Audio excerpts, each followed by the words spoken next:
था कि अब लेट्स से कि किसी ने $1150 का भी वो बेचा है प्रोडक्ट, तो आपको पता चल गया कि यार ये सस्ते में भी सोर्स हो सकता है, तो आप कोशिश करेंगे कि आप भी $11 का भी सोर्स करें कहीं से, मतलब आपकी कोशिश होगी कहीं से $11 का आपको मिल जाए, ठीक, ताकि आप बाद में अगर कभी दोबारा प्राइस वो स्टार्ट हो तो आप वो फिर 1150 के भी बेच सकें, ठीक। अदरवाइज आपको फिर डायरेक्ट लॉस में बेचना पड़ेगा, तो इससे काफ़ी ज़्यादा हमें आइडिया हो जाता है। अच्छा, एक आइडिया ये भी होता है कि भाई अब आपको एक आइडिया होगा कि आपने $11 में सोर्स करना है, ठीक, या पहले 1150 में सोर्स करना है ताकि ब्रेक इवन तो हो जाए कम से कम, ठीक। अब या फिर ये आइडिया होगा कि यार अगर यहाँ पे नहीं हुई ऐसी, मतलब प्रोडक्ट आपको नहीं मिल रही, आपको कुछ भी करना है, आपने जितनी कोशिश कर सकते थे आपने कर लिया, आपको सोर्सिंग प्राइस $12 से नीचे नहीं मिल रही, तो फिर आप फिर जाहिर है फिर अंदर रिस्क टेकर होगा तो बोलेगा कि यार जब प्राइस और होगी तब देखा जाएगा, ठीक, वो जंप कर लेगा प्रोडक्ट के अंदर। जो रिस्क टेकर नहीं होगा बोलेगा यार मैं ड्रॉप कर रहा हूँ प्रोडक्ट, दूसरे प्रोडक्ट में देखता हूँ, ठीक। तो इसमें सिनेरियो होते हैं, कुछ लोग बोलते हैं ना कि हमें पिच से बाहर निकल के खेलने का शौक है, तो वो होता है, वो अमेजोन और लिस्टिंग के अंदर भी जंप कर जाते हैं। मैंने देखे हैं बहुत सारे सेलर्स होल सेल के, हालांकि मैं खुद भी रिकमेंड नहीं करता और वो खुद भी रिकमेंड नहीं करते किसी को भी कि अमेजोन जहाँ पे सेल कर रहा हो वहाँ पे आप सेल करें, ठीक, उस लिस्टिंग पे आप अटैच हो, लेकिन वो खुद कर रहे होते हैं। वो बोलते हैं यार हमें कोई वो नहीं है, हमें कोई डर नहीं, कोई खतरा नहीं, हमारा वैसे ही पैसा बन रहा है, थोड़ा बहुत अगर अटैक भी गया तो कोई मसला नहीं है, ठीक। तो जो न्यू स्टार्ट कर रहे होते हैं वो तो स्ट्रिक्टली रूल को फॉलो करें कि या तो ब्रांड खुद ना सेल कर रहा हो, लेट्स से अगर ये ब्लैक ब्रांड का है, ब्लैक का नहीं है, ब्रांड नेम नहीं लिखा हो, ब्लैक ही होगा, कैनेथ होगा, कैनेथ कॉल। अच्छा, कैनेथ कॉल अगर ये खुद सेल कर रहा हो इस सिस्टम के ऊपर तो मैं इस प्रोडक्ट को कभी भी नहीं बेचूंगा, ठीक। या फिर अगर प्राइवेट लेवल है वैसे के ऊपर वो नहीं आ रहा, अगर ये फिर अमेजोन खुद सेल कर रहा हो इस स्पेसिफिक प्रोडक्ट तो मैं इस लिस्टिंग के ऊपर अटैच नहीं हूँ, क्योंकि अगर आप ब्रांड के साथ जाएंगे तो वजह भी बता देता हूँ, ब्रांड के साथ जाएंगे तो ब्रांड आपको हमेशा प्राइस में कट कर सकता है, क्योंकि अगर आप खुद ब्रांड से भी सोर्स कर रहे हैं तो ब्रांड आपको जाहिर है कुछ मार्जिन रख के ही देता है अपने डिस्ट्रीब्यूटर्स को, तो ब्रांड आपको हमेशा कट कर सकता है प्राइस के अंदर अगर आप ब्रांड वाली लिस्टिंग के अंदर जाएंगे। और अगर अमेजोन के साथ जाएंगे तो अमेजोन में आपको किसी ना किसी तरह कट कर ही लेता है हमेशा, वो लॉस में ही बेच लेता है अमेजोन, या फिर वो कहीं से भी मिल जाता है उसका, तो उसको सोर्सिंग बहुत स्लो वो होती है उसकी अमेजोन की, या फिर वो लॉस में ही बेच लेता है अमेजोन, बोलता है मैं जीत नहीं दूंगा बस किसी। तो ये डिपेंड करता है। अब यही मैंने आपको बताया कि कुछ लोग कर भी लेते हैं, कुछ लोग नहीं भी करते, टूल्स हमारी मदद करते हैं इस चीज़ में, ठीक। अब टूल्स में आप ये सारी चीज़ें देख सकते हैं, हीलियम 10 काफ़ी ज़्यादा अच्छा टूल है, इसके टूल्स यहाँ पे शायद आ रहे हो, हाँ देखें, प्रोडक्ट रिसर्च के अंदर ब्लैक बॉक्स काफ़ी ज़्यादा काम आता है, ट्रांसफर काम आता है, प्रॉफिटेबिलिटी कैलकुलेटर में वहाँ से भी कर लेते हैं हम, रेवेन्यू एफ रेवेन्यू कैलकुलेटर से कर लेते हैं। जो प्रोडक्ट रिसर्च के अंदर जो ज़्यादा काम आते हैं वो ये आता है, ब्लैक बॉक्स काम आता है, ठीक। ट्रांसफर हम गूगल ट्रेंड से देखते हैं, इससे ज़्यादा नहीं देखते, ठीक। कीवर्ड रिसर्च में ये तीनों काम आते हैं, ये दो ज़्यादा काम आते हैं, सेरेब्रो और मैग्नेट। सेरेब्रो मैंने शायद करके नहीं दिखाया, सेरेब्रो होता ये है कि आप अगर किसी स्पेसिफिक की एसएन है यार, ठीक, मुझे इस लिस्टिंग का एसएन मिल गया, Kenneth call black body spray का, ठीक। तो इस स्पेसिफिक लिस्टिंग, ये लिस्टिंग पे पास से कहाँ से ट्रैफिक आ रहा है, कौन कौन से कीवर्ड से ट्रैफिक आ रहा है, आपको वो सारे कीवर्ड एक क्लिक दबा के मिल जाता है, ठीक। ये करता है सेरेब्रो काम, सेरेब्रो ये, ठीक, कीवर्ड रिसर्च में ये करता है सेरेब्रो, इसको रिवर्स एसएन करना कहते हैं, ठीक। उस एसएन को सारे जो कीवर्ड आते हैं वो सारे आपके पास आ जाते हैं, ठीक। और मैग्नेट जो करता है वो सिर्फ आप एक कीवर्ड लिखते हैं, उस कीवर्ड के साथ जितने भी कीवर्ड होते हैं उससे रिलेटेड, या फिर जिससे भी, मतलब रिलेटेड तो सारे नहीं आते हैं, जैसे मैंने इसके ऊपर कैंडल लिखा था मुझे पिज्जा डो वाला आ गया मैग्नेट के अंदर, लेकिन वो फिर डिपेंड करता है, वो निश में एक आ जाता है, या फिर उस एसएन के ऊपर, जैसे वो एसएन था, कोई एसएन था वो, तो उसके ऊपर उससे भी सेल आ रही होगी किसी ने भी, ठीक, उससे भी ट्रैफिक आ रहा होगा, जो वो था पिज्जा वन था या पता नहीं कौन सा कीवर्ड था मुझे याद नहीं है, उसके अंदर होगा मेरे लैपटॉप के अंदर वो शीट बनी हुई उसकी सेरेब्रो और मैग्नेट की। तो इससे आप फ़ायदा ये होता है कि आप एक तो यहाँ से कीवर्ड निकाल भी लेते हैं, फिर उसके बाद आप आराम से उसको एक्सेल शीट के अंदर कर भी सकते हैं, अपने पास ट्रांसफर कर सकते हैं। जिसको ऑफिस वगैरह आता होगा उसको ज़ाहिर शीट्स वगैरह पसंद होंगी, मैं डायरेक्ट इसी में से देख लेता हूँ, लेकिन फिर निकाल भी लेता हूँ अपने पास ताकि बाद में दोबारा रिसर्च करने के लिए, ठीक। बाकी लिस्टिंग ऑप्टिमाइजेशन के भी टूल होते हैं इसके अंदर, फ्रैंकस्टीन ये बहुत ज़्यादा काम आता है इसके अंदर से। असल में अगर आप सेरेब्रो और मैग्नेट से सारे कीवर्ड निकाल लिया तो बहुत सारे कीवर्ड हो जाएंगे, थाउजेंड्स के अंदर हो जाएंगे। अब फ्रैंकस्टीन जो करता है, इसमें प्रोसेसर होता है एक तरीके से, इसमें आप जो डबल कीवर्ड्स, जो कीवर्ड रिपीट हो रहे हैं वो हटा सकते हैं, ठीक, उनको एक one line by line, one keyword पर लाइन कर सकते हैं आप, ठीक। तो ये सारी चीज़ें फ्रैंकस्टीन हो जाती है। स्टेबल्स लिस्टिंग ऑप्टिमाइजर होता है, इसमें यहाँ से आप लिस्टिंग क्रिएट कर सकते हैं, फिर अमेजोन के ऊपर डायरेक्ट शो हो जाएगी और ये सारी आपको कीवर्ड बताता रहता है कि कौन कौन से कीवर्ड आपने यूज कर लिए। ठीक,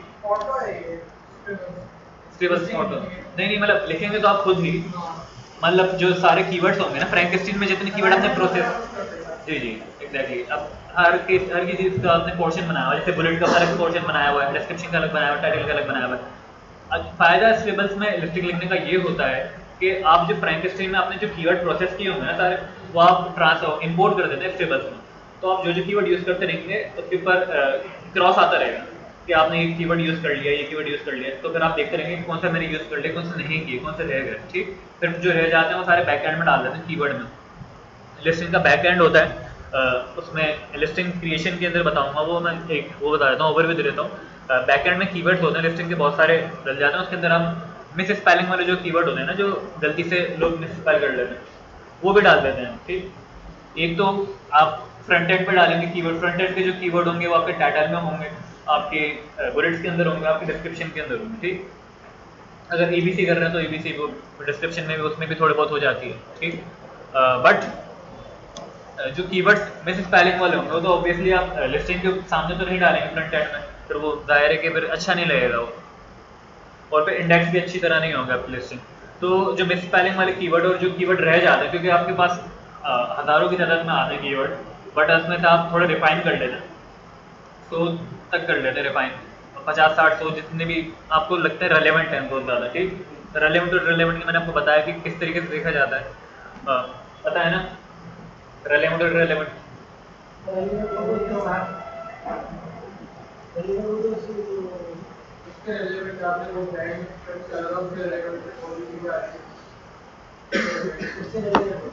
बता देता हूँ, रेलेवेंट वो होता है, आपको भी नहीं पता,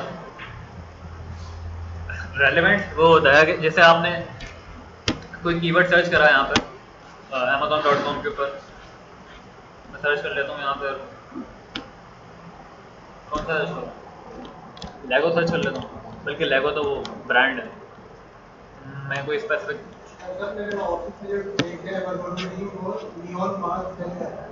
नियॉन मास्क, जी जी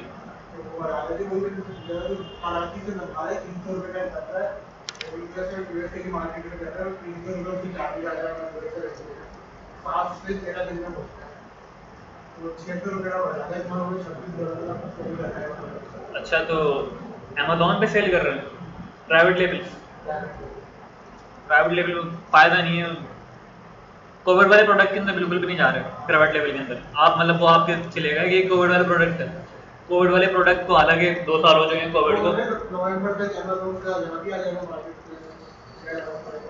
हो सकता है क्योंकि पाकिस्तान की मार्केट बहुत बड़ी और अनटच मार्केट है। जो प्राइवेट लेवल यहाँ पे जो लोकल कर रहे हैं ना, बहुत पैसा बना रहे हैं, 10-10 लाख रुपए रेवेन्यू बन रहा होगा आराम से, 1 मिलियन रेवेन्यू बन रहा है। एक तो है फेसबुक एडवर्टाइजर है कराची का है, तो उसने तो मतलब इतना ज़्यादा उसका हाथ साफ हो गया है, बोलता है कि एक कैंपेन बनाऊंगा उसको टच भी नहीं करेंगे बाद में, एक दफ़ा बनाऊंगा खाली कैंपेन 1 मिलियन हिट करेगी, इतना उसको वो है पाकिस्तानी 1 मिलियन जो जी जी एजेंसी होती है सारी। ये काफ़ी ज़्यादा पाकिस्तान की जो मार्केट है ना, वो अभी अनटच मार्केट है, अनटच। दराज में थोड़ा बहुत खराब है, क्योंकि दराज में असल में फ्रॉडलेंट कस्टमर भी हैं और फ्रॉडलेंट बायर भी हैं। ठीक, कस्टमर और बायर दोनों बोलते हैं, सेलर और बायर हैं। ठीक, तो वरना जो शॉपिफाई पे जो लोग कर रहे हैं बेताश है पैसा बना रहा है, प्राइवेट लेवल जो अपना लॉन्च कर रहे हैं ना इसके अंदर, तो मेरा भी प्लान है शॉपिफाई पे लॉन्च करने का, थोड़ा टाइम में करूँगा। अच्छा, क्या सर्च कर रहा था मैं, पता नहीं कोई प्रोडक्ट सर्च कर रहा था मैं, लिख लेता हूँ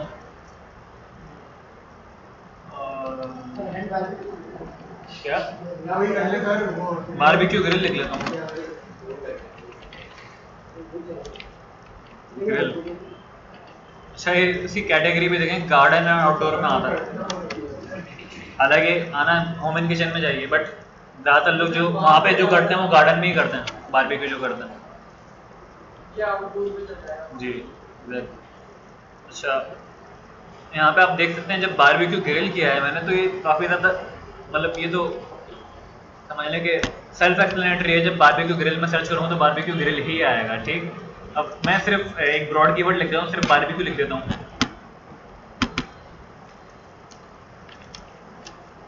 या एसेसरीज लिख देता हूँ, बारबेक्यू एसेसरीज, ठीक। तो इसके ऊपर भी ग्रिल आ रहा है मेरा, ठीक, बारबेक्यू ग्रिल आ रही है, सॉस भी आ रहा है, बारबेक्यू सॉस भी आ रहा है, ग्रिल भी आ रहा है, ठीक। तो ये सारे बारबेक्यू प्रोडक्ट आ रहे हैं इसके ऊपर, ग्रिल और सॉस ही आ रहा है ज़्यादातर। ये आ गया, मैट आ गया, बीबीक्यू मैट। तो अब ऐसे आप मैनुअली कीवर्ड चेक करते हैं सारे जो आपको सेरेब्रो और मैग्नेट में मिलते हैं, कि आप जो कीवर्ड जब सर्च कर रहे हैं अमेजोन के ऊपर तो कितनी लिस्टिंग आ रही है आपकी प्रोडक्ट की। अब जैसे मेरा प्रोडक्ट यहाँ पर बारबेक्यू ग्रिल है, ठीक। अब मैंने यहाँ पे बारबेक्यू लिखा है सिर्फ, तो मैं देखूंगा कि यार कितनी लिस्टिंग आ रही है इसके ऊपर। तो मेरे ख्याल में यहाँ पे 70% तो नहीं, 50% बारबेक्यू ग्रिल ही आ रहा है। ये भी बारबेक्यू ग्रिल है, मतलब काफ़ी ज़्यादा ब्रॉड कीवर्ड है बारबेक्यू। तो इस पर अगर पीपीसी भी रन करेंगे तो काफ़ी ज़्यादा कॉस्ट होगा।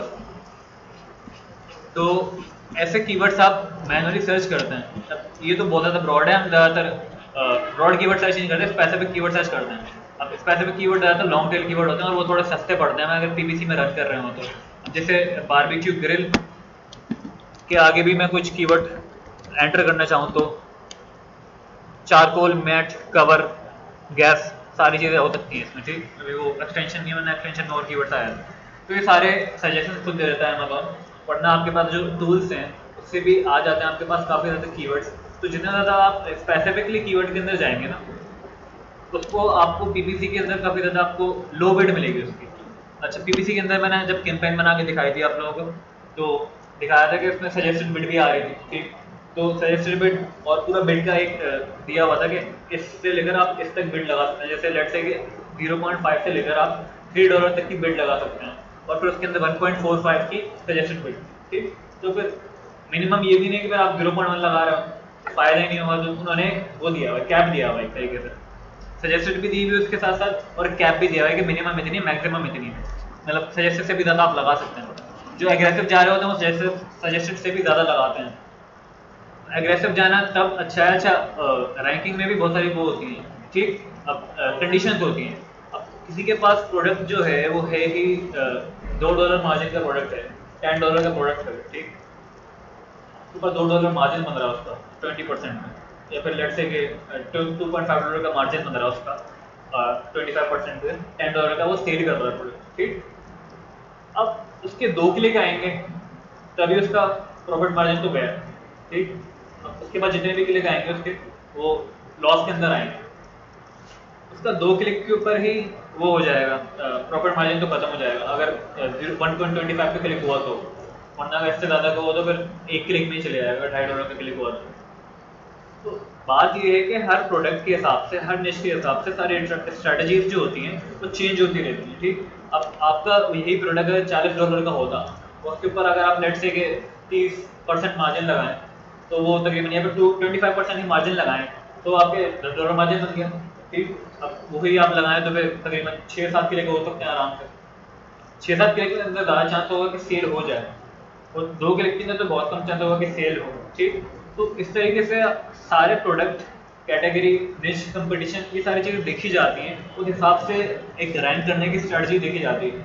अब $40 वाली उसके ऊपर, प्रोडक्ट के ऊपर बंदा एग्रेसिव जा सकता है, मतलब सजेस्टेड बिड से भी ज़्यादा जा सकता है।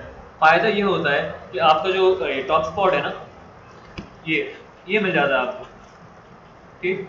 वो शायद मैंने आपको दिखाया भी था कि टॉप ऑफ द पेज और राष्ट्रपति सर्च का परसेंट आ रहा होता है। नहीं आ रहा हो, नहीं देखा होगा तो आपको मैं दोबारा दिखा देता हूँ। सेलर सेंट्रल के अंदर ये आ रहा होता है कि इतना परसेंट आप टॉप ऑफ द सर्च पे लगाएं, बढ़ा कर लगाएं।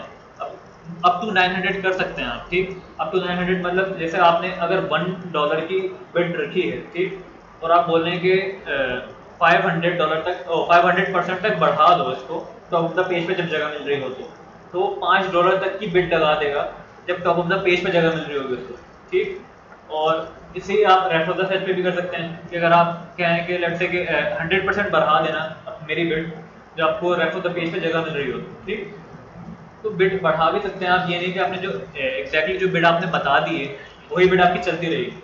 डाउन ओनली हम करते हैं ताकि बाद में जब हमारी कैंपेन मैच्योर हो जाए तो वो बेट हमारी थोड़ी कम होती जाए। तो अमेजोन पीपीसी जो है काफ़ी ज़्यादा ब्रॉड हर चीज़ है, इसमें समझ लगे अगर मैं पढ़ाने बैठूँ तो 1-2 महीने इसके ऊपर ही निकल जाएंगे। सिर्फ पीपीसी भी नहीं, पीपीसी भी तब वर्क करती है जब हमारी लिस्टिंग ऑप्टिमाइज हो। तो लिस्टिंग ऑप्टिमाइज नहीं है तो पीपीसी चलाने का भी कोई फ़ायदा नहीं है, क्लिक आते रहेंगे आपके ऊपर, आपके पास सेल नहीं आएगी बिल्कुल भी। तो पीपीसी के साथ साथ जब बंदा मैंने बताया था ना कि बंदा जो आजकल जो कर रहे हैं वो स्पेशलिस्ट बन रहे हैं, जैसे कि मैं पीपीसी स्पेशलिस्ट हूँ, मैं लिस्टिंग ऑप्टिमाइजेशन स्पेशलिस्ट हूँ, ये कर रहे हैं। ये नहीं कि मैं पूरी लॉन्च करूँगा आपकी। जो क्लाइंट है ना, जो भी है पाकिस्तानी है या कोई फॉरेन है, ठीक, वो भी अब ट्रस्ट नहीं कर रहा एक बंदे पे जो सारी चीज़ें कर ले। उसके पास भी थोड़ी बहुत नॉलेज है, वो बोले यार तुम 16 बंदे हो ना, तुम्हारी कोई एजेंसी ना कोई पार्टनर, ठीक, अब तुम बोल लो कि मैं प्रोडक्ट हंट भी करूँगा, मैं कीवर्ड रिसर्च भी करूँगा, मैं लिस्टिंग ऑप्टिमाइजेशन भी करूँगा पूरी, फिर मैं सोर्सिंग भी करूँगा पूरी चाइना से, ठीक, फिर तो ये सारी चीज़ें एक बंदे के लिए पॉसिबल भी नहीं है। पढ़ाऊँगा तो मैं सारी चीज़ें, ये नहीं कि मैं एक चीज़ पढ़ाऊँगा आपको फिर बोलूँगा यार बाकी कर लो वो ये बोलूँ फिर मैं आप किसी चीज़ के बन जाऊँ, ये नहीं करूँगा। पढ़ाऊँगा मैं सारी चीज़ें आपको, बट आपको जिस चीज़ में इंटरेस्ट हो उसको लेके प्रोसीड हुई है, ठीक। ये नहीं बोलेगा आप भी कि मतलब हाँ बस मैं ही हूँ जो भी हूँ, मुझे सब कुछ आता है। ये आपके ऊपर डिपेंड करता है, कोई मैंडेटरी नहीं है, ये सजेशन है। एक या दो स्किल जो आपको अच्छे लगते हैं। अब लोग क्या करते हैं, लोग बोलते हैं कि यार मुझे प्रोडक्ट हंट के लिए, प्रोडक्ट हंटर के लिए स्पेशलिस्ट बन जाता हूँ, प्रोडक्ट हंट करके दूंगा मैं। तो उसका फ़ायदा ये होता है कि जब आप क्लाइंट को प्रोडक्ट हंट करके देंगे तो काफ़ी ज़्यादा हाईली लाइकली चांस होगा कि वो आपको फिर सोर्सिंग के लिए भी हायर कर ले। वो बोले यार आपने हंट अच्छा करा है, आप सोर्सिंग भी कर लो इसकी। फिर सोर्सिंग करेगा तो फिर वो पूरी लॉन्च मिलने का चांसेस होगा उसके अंदर। तो वो बोलेगा लिस्ट ऑप्टिमाइजेशन भी कर लो, मैं किसके पास जाऊँ, तुमसे अच्छी बात चलने के लिए। तो ऐसा होता है। अब जब पीपीसी में लोग इसलिए जाते हैं, पीपीसी लॉन्ग टर्म है। पीपीसी कभी भी आपको ओवरनाइट सक्सेस नहीं मिल सकती, ओवर वीक भी सक्सेस नहीं मिल सकती, कम से कम 1 महीना लगता है पीपीसी के रिजल्ट देखने में, ठीक। तो ये भी नहीं मतलब पीपीसी के 1 महीने के अंदर पूरा रिजल्ट आ जाता, मतलब पूरा कॉस्ट आ जाता है उसके, पूरा उसके अंदर प्रॉफिट मार्जिन के अंदर। ये भी फिर कंपटीशन टू कंपटीशन वैरी करता है, किसी किसी में आ भी जाता है जिसमें कंपटीशन कम होता है। तो बात ये है पीपीसी में लोग इसलिए जाते हैं क्योंकि लॉन्ग टर्म में ज़्यादा उनको लॉन्ग टर्म जॉब मिल जाती है, तकरीबन 3 महीने की, 2 महीने की, 1 महीने का पूरा प्रोजेक्ट मिल जाता है लॉन्ग टर्म के लिए, ठीक। लिस्टिंग ऑप्टिमाइजेशन में वो लोग जाते हैं जिनको ऑलरेडी थोड़ा बहुत लिखने का क्रेज होता है, राइटिंग का क्रेज होता है, कॉपी राइटिंग का, कंटेंट राइटिंग का, कुछ भी। लोग बहुत सारे लोग करते हैं, ब्लॉग राइटिंग करते हैं, कंटेंट राइटिंग करते हैं, ठीक। कुछ लोग कॉपी राइटिंग करते हैं। कॉपी राइटिंग आप लोगों को पता होगा क्या होती है, मतलब एड कॉपी वगैरह राइट करना, बुक्स वगैरह राइट करना। तो कॉपी राइटिंग कंटेंट राइटिंग में आता है। फ़र्क है दोनों चीज़ों में, एक चीज़ नहीं होती दोनों, ठीक। जो कॉपी राइटर होता है वो ज़्यादा अच्छी वो लिखता है instead of content writer. Copy writer ज़्यादा अच्छी वो लिखता है क्योंकि इस चीज़ का जो काम है वो सेल करना है। कॉपी राइटर को ये पता होता है कि सेल कैसे करना है। सबसे ज़्यादा अच्छा स्किल जो है ना वो यही है कि बंदे को ये आता हो कि सेल कैसे किया जाए। कुछ भी चीज़ हो, सर्विस हो, प्रोडक्ट हो, कुछ भी हो, बंदे को सेल करना आना चाहिए। वरना मतलब ज़्यादातर लोग फाइवर पे बोलते हैं कि हमने यार स्किल सीखा हुआ है, यार कुछ वो ही नहीं मिलता, वो प्रोजेक्ट नहीं मिलता फाइवर पे या फिर किसी भी फ्रीलांस प्लेटफॉर्म पे। तो सेल करना नहीं आता अपने आप को मार्केट करना नहीं आता, अपना ब्रांड बनाना नहीं आता, खुद का ब्रांड बन जाते हैं लोग। मतलब इसकी मतलब अलग ही कोई मतलब बात है। बट मतलब जब भी आप करें, अगर सर्विस भी सेल करें तो आप अपने नाम का ही ब्रांड बनाएं, अपने नाम पे ही हर चीज़ करें। आपका जो अकाउंट हो या तो आपका एजेंसी का प्लान है तो एजेंसी के नाम पे सब कुछ करें, फिर एजेंसी के फिर आप वो बन जाए फाउंडर सीईओ जो होते हैं या फिर डायरेक्टर वगैरह।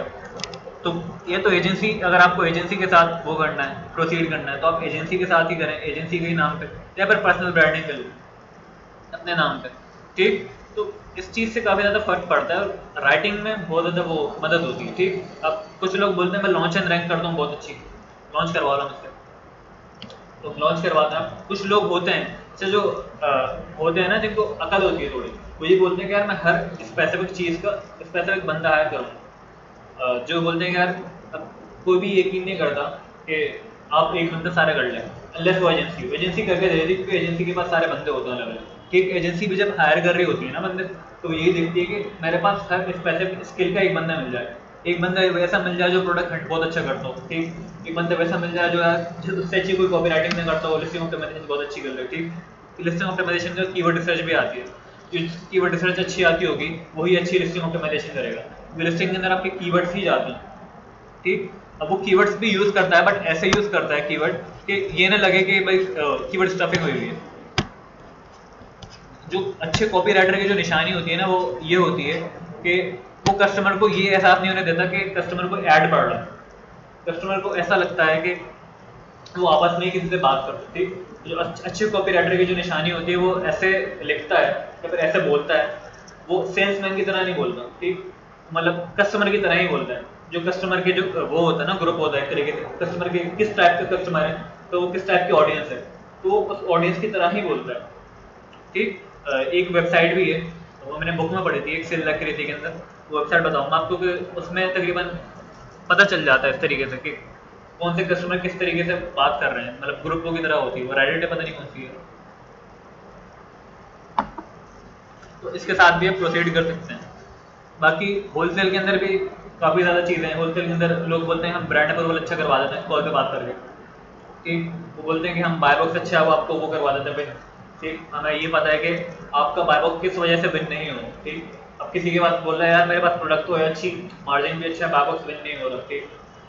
तो कुछ लोग बोलते हैं कि आपके अकाउंट को हम पूरा ओवरव्यू करेंगे, ऑडिट करेंगे पूरा अकाउंट की, फिर आपको बताएंगे, वजह बताएंगे किस वजह से आपको बाय बॉक्स विन नहीं हो रहा, और फिर उसको टैकल करने ही बताएंगे ये वजह आप कैसे टैकल कर सकते हैं, ठीक। होलसेल काफ़ी ज़्यादा ईजी है compare to private label. Private label के अंदर बहुत सारी चीज़ें हैं।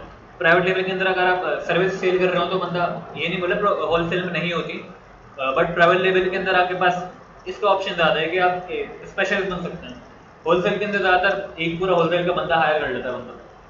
होलसेल के अंदर दो चीज़ें होती हैं, मतलब दो तीन चीज़ें होती हैं तकरीबन। एक तो ब्रांड अप्रूवल, वही सबसे ज़्यादा मुश्किल होता है, तो उसके बाद बाय बॉक्स वाला इतना ज़्यादा मुश्किल नहीं होता, और कैटेगरी इंगेटिंग भी होलसेल में आ जाती है, लेकिन वो अलग सब्जेक्ट है कैटेगरी इंगेट करना। क्योंकि होलसेल के अंदर जो होता है ना, अगर आप ऐसा प्रोडक्ट में अंदर जाएंगे ना, जैसे ये प्राइवेट लेबल है, अगर ये होलसेल का प्रोडक्ट होता $15 का प्रोडक्ट है, ठीक, सबसे मतलब वेरिएशन है इसके अंदर, 6 आउंस का पैक ऑफ वन जो है वो $15 का है, ठीक। तो अगर आप ऐसे प्रोडक्ट के अंदर जाएंगे तो इसके अंदर आपको बेतहाशा सेलर्स मिलते हैं, ठीक, अगर ये प्राइवेट लेवल नहीं होता तो, होलसेल वाला होता तो। क्योंकि ऐसे प्रोडक्ट को हर कोई टेस्ट कर लेता है, टेस्ट करने के बाद अच्छा रिजल्ट आता है तो फिर वो बोलता है कि यार मैं भी इसमें सेल करूँगा, ठीक। तो होलसेल के अंदर जो मेरी सजेशन होती है वो ये होती है कि थोड़ा हाई टिकट प्रोडक्ट के अंदर जाएं। ज़्यादा नहीं है, नहीं आप 100-200 में जा रहे हो डॉलर वाले प्रोडक्ट के अंदर, तकरीबन $25 वाले प्रोडक्ट के अंदर जाएं। इसके अंदर ये होता है कि आपको कंपटीशन थोड़ा कम मिलेगा। अब जो $10 वाला, $15 वाला, $20 वाला जो प्रोडक्ट है, $20 वाला भी थोड़ा सही होता है, और जो $10-15 वाले हैं ना, मतलब $10 से $20 के बीच वाले, इसके अंदर आपको बेतहाशा सेलर मिलेंगे, और सेलर भी वैसे जो मतलब थोड़े कम कैपिटल से स्टार्ट कर रहे होते हैं, तो वो सारे सेलर्स आपको बेतहाशा मिलेंगे और न्यू न्यू सेलर जंप करते रहेंगे उसके अंदर। अब ये नहीं होगा कि आपने एक लिस्टिंग पे वो कर लिया, कब्जा कर लिया, उसके अंदर दूसरे सेलर्स भी आते रहेंगे, फिर आपकी सेल्स भी कम होती रहेंगी, डिवाइड होती रहेंगी सेल्स। जैसे कि आप जब जंप किया था आपने लिस्टिंग के अंदर, तो तकरीबन 4 सेलर्स थे, ठीक, आपको मिला के जो कंपेटिटिव प्राइस पे सेल कर रहे थे। कंपेटिटिव प्राइस मतलब कि जो सबकी तकरीबन सेम प्राइस थी, सब सेल्स आ रही थी तकरीबन डेली की 20, तो आपको 5-5 डिवाइड हो रही थी, ठीक। अब एक और सेलर आ गई कंपेटिटिव प्राइस वाला, तब 4-4 हो जाएंगे, ठीक, फिर एक और आ जाएगा तो फिर 3-3.5 ऐसा आ रहा होगा, तो ऐसा कर करके होता रहेगा।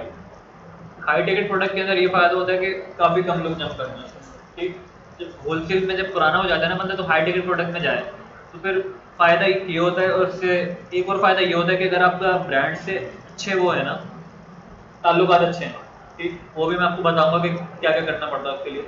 मतलब ब्रांड का जो आपका सेल्स मैनेजर होता है उसके साथ आप काफ़ी ज़्यादा ताल्लुकात अच्छे करने चाहिए होलसेल के अंदर, फ़ायदा होता है उसका। एक ये फ़ायदा होता है कि आप MOQ जो होता है ना ब्रांड का, अगर आपके टाइम पे MOQ नहीं था, मिनिमम ऑर्डर क्वांटिटी, ठीक, वो नहीं थी, तो आप बाद में रखवा दें, $10,000 रखवा दें, $15,000 रखवा दें, फिर $5,000 तो लिखवा ही दें कम से कम, ठीक। उससे फ़ायदा ये होगा कि कोई भी बंदा, मतलब सेलर्स आने के चांसेस बहुत ज़्यादा कम हो जाएंगे, नए सेलर्स आने के। फिर उस ब्रांड का आपको पता होगा कि जितने सेलर्स आ गए वो आ गए, अब इसके बाद बहुत कम सेलर्स आने के चांसेस होंगे, तो आपको पता है कि इतनी तो मेरी स्टेबल इनकम आएगी आएगी, ठीक, अनलेस कोई प्राइस वॉर स्टार्ट करे।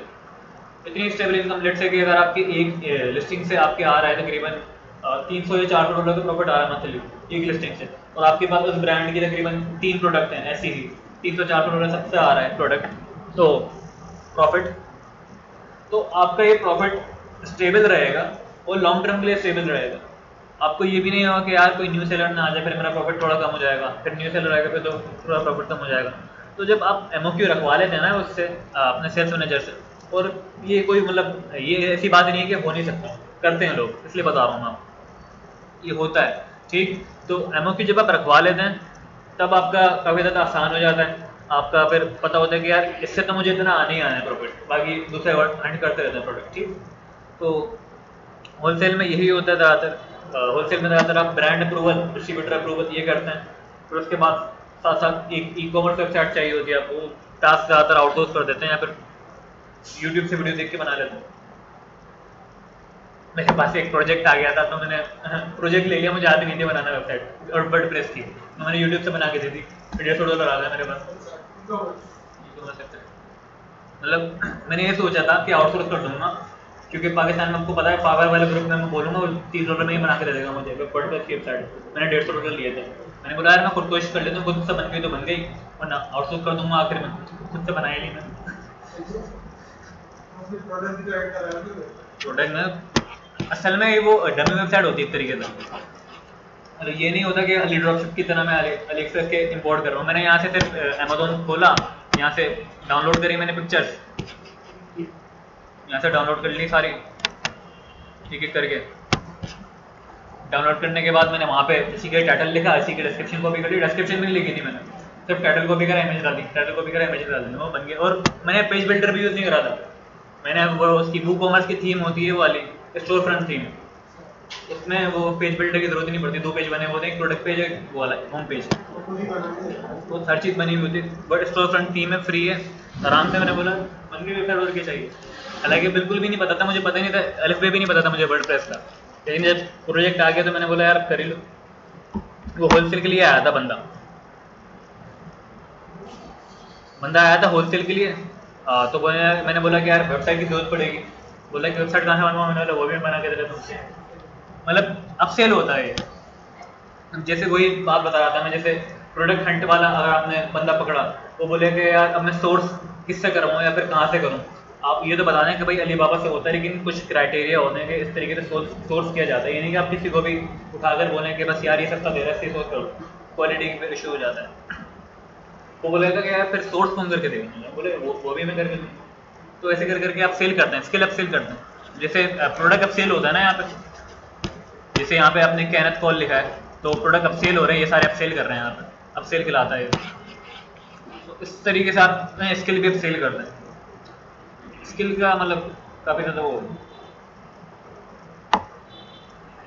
ठीक। बाकी होलसेल में इतना ज़्यादा कुछ नहीं होता, शिपमेंट प्लान क्रिएट होता है। शिपमेंट प्लान असल में उसमें भी होलसेल में जब कर रहे होते हैं तो हमें पहले प्रेप सेंटर के अंदर इन्वेंट्री मंगवानी पड़ती है लेबल लगवाने के लिए, क्योंकि हम FBA कर रहे होते हैं।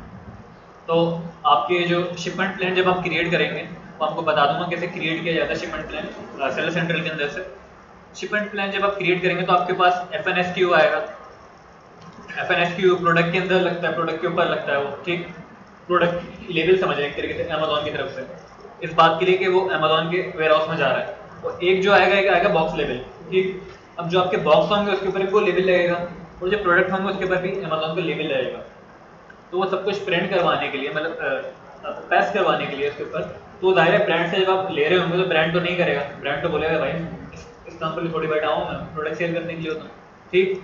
लेकिन कुछ ब्रांड दे भी देते हैं सर्विस, डिस्ट्रीब्यूटर जो होते हैं खुद देते हैं सर्विस, ठीक। ब्रांड नहीं देते, डिस्ट्रीब्यूटर दे देते हैं। डिस्ट्रीब्यूटर होगा तो आप डायरेक्ट उसी से ही अपने FNSQ और बॉक्स लेवल जो होगा वो सेंड करके उससे बोलेंगे कि ये वो कर दे, पेस्ट कर दे हमारे बॉक्स पे और उसके ऊपर प्रोडक्ट के ऊपर, ठीक। वरना अगर आप ब्रांड से कर रहे होंगे तो फिर आपको पहले प्रेप सेंटर के अंदर वो मंगवाना पड़ेगा, प्रेप सेंटर वाले को आप FNSQ और वो सेंड करेंगे बॉक्स लेवल, फिर उसके बाद वो लेवल प्रेस करके फिर उसके बाद वो अमेजोन के वेयरहाउस के अंदर भेजेगा, ठीक। तो ये शिपिंग प्लान कैसे क्रिएट होता है ये भी आपको बता दूंगा होलसेल के अंदर, ठीक। अभी होलसेल के अंदर इतना ज़्यादा कुछ नहीं होता। कॉल कैसे होती है, ईमेल से कैसे रीच होता है, ये सारी चीज़ आपको बता दूंगा। होलसेल के अंदर ये होता है, बाकी उसके अंदर तो कुछ नहीं होता। प्राइवेट लेबलिंग के अंदर बहुत सारी चीज़ें होती हैं। बाकी ड्रॉप शिपिंग भी तकरीबन सेम है होलसेल की तरह, बस इसके क्राइटेरिया थोड़ा बहुत अलग है प्रोडक्ट वगैरह का। बाकी जंगल स्काउट का एक तरीके से मैं दिखा देता हूँ, शायद यहाँ पे नहीं बल्कि वो उस लगता है। जंगल स्काउट को मैं दिखा देता हूँ कैसा होता है स्क्रीनशॉट।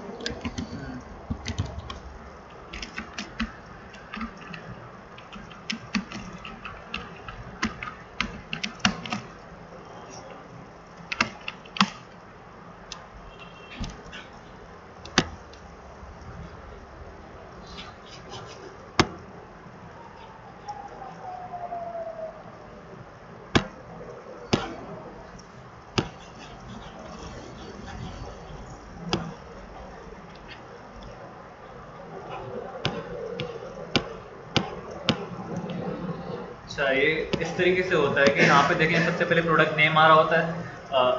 रन जो होता है वो इस तरीके से होता है जैसे आपने amazon.com आपने सर्च करा पहले, तो उसके बाद यहाँ पे एक्सटेंशन की तरह यहाँ पर एक उसका होता है आइकन। एक्सटेंशन में जब आप क्लिक करेंगे जरा स्काउट पे तो फिर एक्सटेंशन रन होती है, तो इसके बाद ऐसा स्क्रीनशॉट अपेयर होता है स्क्रीन के ऊपर। ठीक, एवरेज प्राइस बताएगा वो पूरे जितना भी पूरा पेज होगा उस पर एवरेज प्राइस क्या है। ठीक, एवरेज रिव्यूज बताएगा। उसके बाद हाई डिमांड और हाई कंपटीशन मतलब कैसा है, डिमांड में कैसा है, कंपटीशन में कैसा है। ठीक, तो उसके बाद एवरेज सेल्स रैंक बताएगा। सेल्स रैंक जैसे PSR होता है ना, उसको सेल्स रैंक कहते हैं, best seller rank. Sales rank average बताएगा कि पूरे पेज पे एवरेज कितना है। ठीक, उसके अलावा मंथली सेल्स कितनी है वो एवरेज बताएगा। ठीक, तो बाकी आपसे यहाँ से प्राइस देखेंगे, रैंक देखेंगे, मंथली सेल देखेंगे, डेली सेल्स देखेंगे।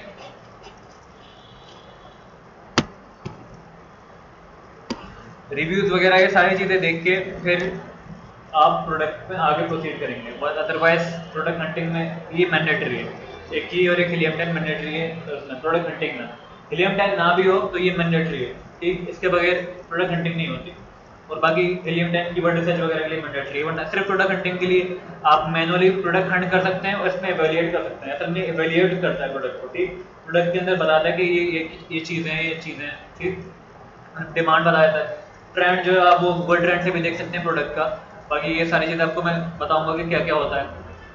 ठीक, और ना ये जो अगर सिर्फ प्रोडक्ट हंटिंग करना है बंदे को तो ये लाजमी है। अदरवाइज लिस्टिंग ऑप्टिमाइजेशन और कीवर्ड रिसर्च के लिए हीलियम 10 लाजमी है। ठीक, बाकी इसमें प्राइसिंग इसकी है, इसमें शेयरिंग में मिल जाते हैं ये टूल्स। इसकी प्राइसिंग तकरीबन $97 है प्लेटिनम की, $29 से स्टार्ट हो जाता है। इसकी शायद तकरीबन $200 शायद $69 पर मंथ पे। जंगल स्काउट टूल, अच्छा, और इसकी हीलियम 10 की $97 पर मंथ है। ठीक, तो मतलब इसमें ये नहीं कि मतलब इतने ज़्यादा आपको एक्सपेंसिव नहीं परचेज करने पड़ेंगे। एक टूल मतलब वेबसाइट होती हैं वो सारी, वो अमेज़ॉन के जो सारे टूल्स होते हैं जितने भी नेसेसरी होते हैं वो सारे टूल्स का पैकेज बना के दे रही होती है एक वेबसाइट MyMD टूल से शायद। जी, वो डिपेंड करता है कितने वाला पैकेज ले रहे हो। हमारे बजट के हिसाब से दे रही है। नहीं, असल में मेंबर्स को क्यों आ गया।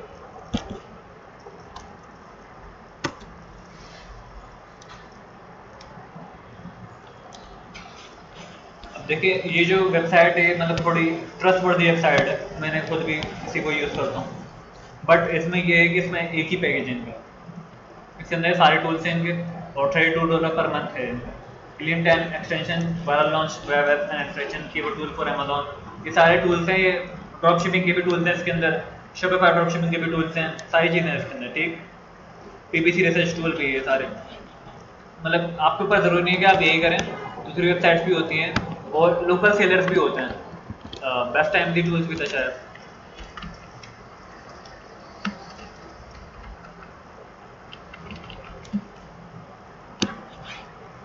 कैप्टन एमरी नहीं।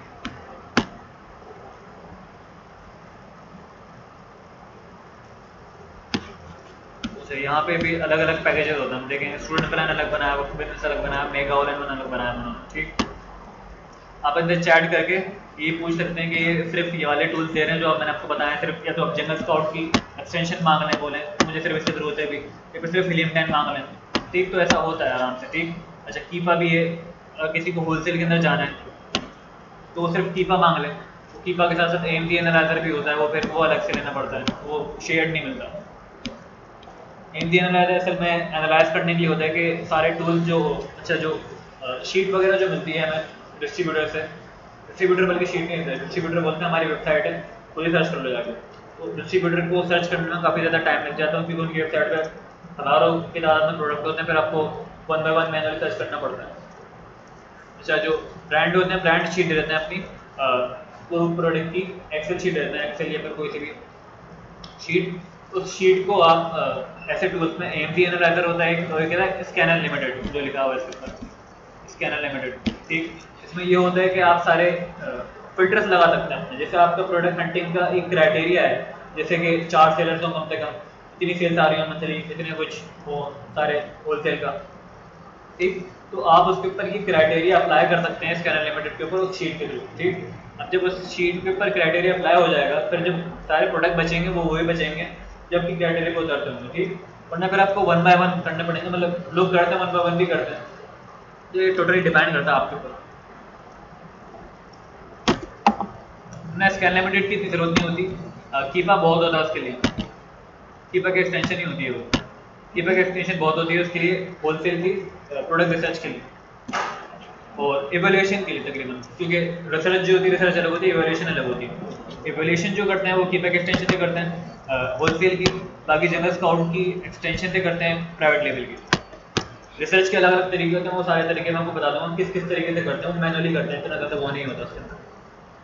ठीक, प्राइवेट लेवल के अंदर बहुत सारी वेबसाइट भी यूज़ होती हैं दूसरी रिसर्च करने के लिए, और बहुत सारी चीज़ें यूज़ होती हैं। ब्रांड एनालिटिक की रिपोर्ट भी होती है यूज़, ब्रांड एनालिटिक की रिपोर्ट मैं आपको प्रोवाइड कर दूंगा।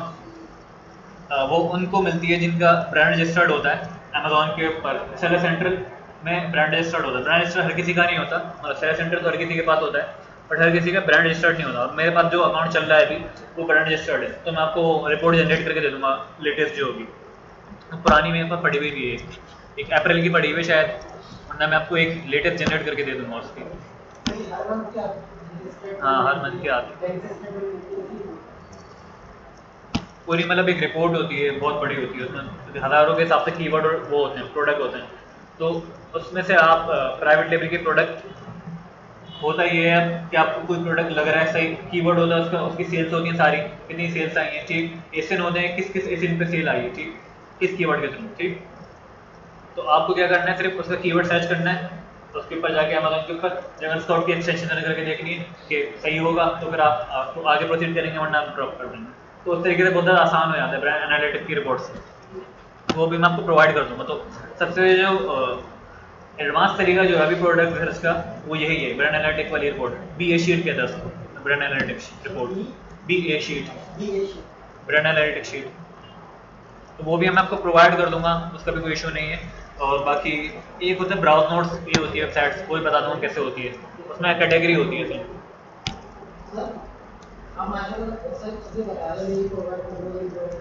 अब तो भूल जाएंगे, तो आपको याद रखना। मैं ही नहीं याद रखूंगा तो कौन याद एक रखेगा। बात है, इस वक्त आप ही भूल जाते कि यार ये देख लेना। ब्रांड एनालिटिक की शीट में प्रोवाइड कर दूंगा, ब्रांड एनालिटिक की शीट में प्रोवाइड कर दूंगा, कोई इशू नहीं है। चले सही है ना, मैं फिर क्लास ऑफ करता हूँ।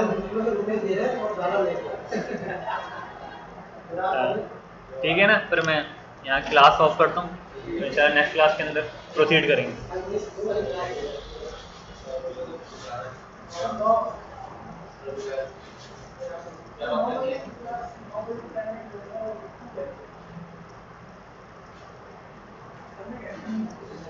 सर ये पूछे 9 बजे की टाइम बुकिंग करिए। सर ने आपको बोला ना अभी मिलते हुए जाइएगा आप लोग। सर बताइए वो आप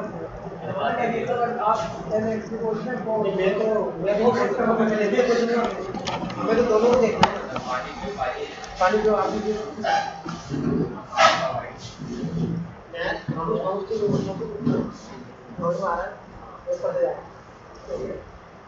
आप कुछ बोला करें ना, मतलब आपको कुछ इश्यू हो, कुछ कंफ्यूजन हो तो आप पूछ ले सर, होगी तो आराम से आपसे पूछना है।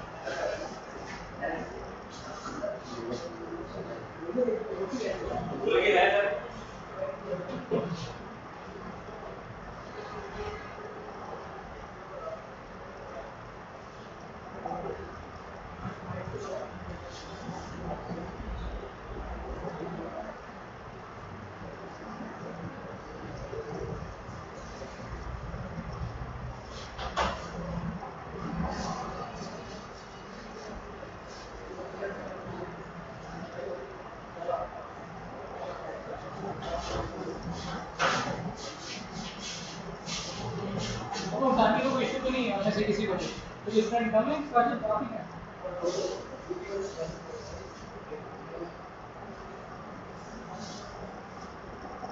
ठीक है हां कोई भाई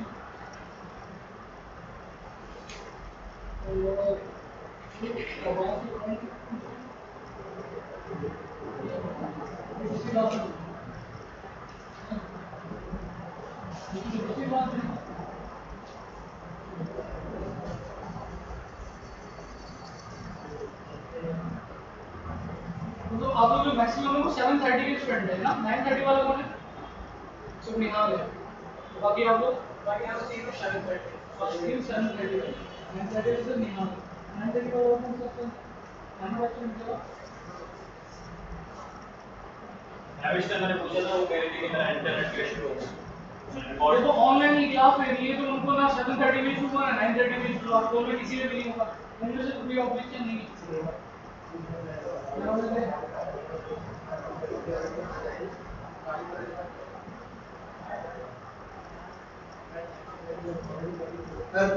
इनको इशू है इनको पार्ट का हाँ जब भी तो मैं पूछना चाह रहा हूँ बिल्कुल फ्रीली इन्वायरमेंट में।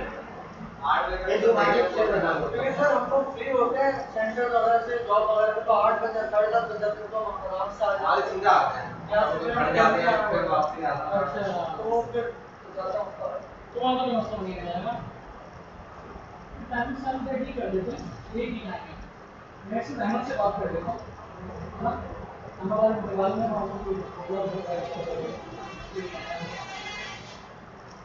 ठीक है फिर 7:30 की टाइमिंग कर देंगे, ठीक है ये ज़्यादा बेहतर हो जाएगा, फिर प्रॉब्लम भी नहीं होगी ना, एक ही टाइमिंग कर दिए बट वो 7:30 कर देंगे। और अहमद का इशू है, जब मैं भी ऑनलाइन क्लास करेंगे तो बात ही करेंगे, ठीक है अहमद से मैं बात करूँगा।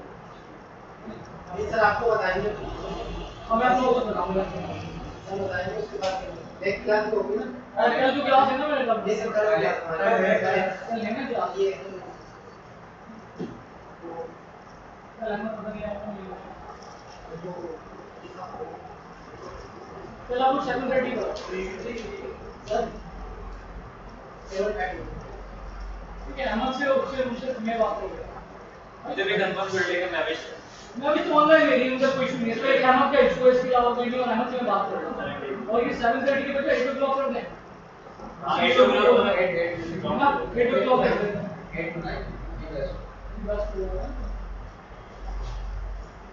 फिलहाल तो 7:30 पे आओगे ना, 8 o'clock में डिस्कस करेंगे। कल 7:30 का नाम